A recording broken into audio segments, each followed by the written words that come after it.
Hey guys, let's talk about everyone's favorite anime genre, Isekai.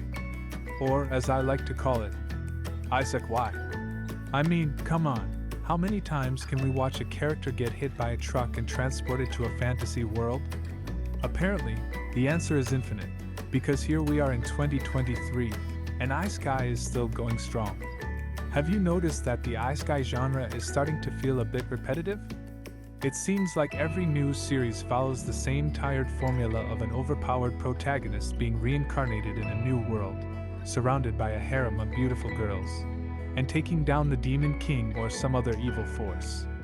But let's have a look back at anime series that paved the way. Today, we're going to talk about the granddaddy of them all, the anime that paved the way for the Isekai genre. I'm talking, of course, about Inuyasha. Just kidding. No, the real ancestor of the Isekai genre is El Hazard, the Magnificent World. Yes, I know what you're thinking. What the heck is El Hazard, the Magnificent World?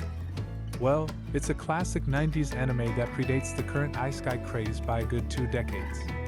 In El Hazard, the main character is transported to a parallel world with magic and swords, where he has to battle evil and save the princess. Sound familiar? That's because it basically invented the entire premise of the Isekai genre. But we can't forget about the other granddaddy of them all, Sword Art Online.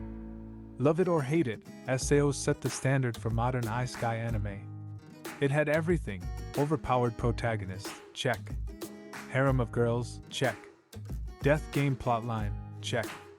And it all took place in a virtual world, which was a new concept at the time. But let's be real, folks. The Isekai genre has become a bit repetitive, stale, and predictable. The characters are starting to blend together, and the plot lines are all the same. It's like a never-ending Groundhog Day, except the characters are fighting demon lords instead of repeating the same day over and over. There was something exciting about seeing an ordinary person transported to a magical world full of adventure and danger. But lately, it seems like every other anime is an Isekai, and the genre is starting to feel a bit stale. And don't even get me started on the new premises for Isekai anime. But MCs reincarnating as farmers? Chefs? Vending machines? What's next? An Isekai where the protagonist is reincarnated as a piece of lint? I'm just waiting for the day when we get Isekai, the musical, or Isekai, the reality TV show. And let's not forget about the plot lines. They all seem to follow the same formula. The MC gets transported to a fantasy world, meets a group of companions, battles some kind of evil force, and eventually becomes a hero. It's like watching the same movie over and over again, just with different character names. Now, don't get me wrong. There have been some great Isekai anime over the years. Sword Art Online, Re:Zero, and That Time I Got Reincarnated as a Slime are all fantastic shows. But it seems like every new Isekai anime that comes out just rehashes the same tired old tropes. But hey, let's not lose hope just yet. I have a prediction for where the Isekai genre might be heading in the future. Brace yourselves, folks. I predict that the next big Isekai hit will be, drumroll, please, Isekai, the Isekai. That's right, folks.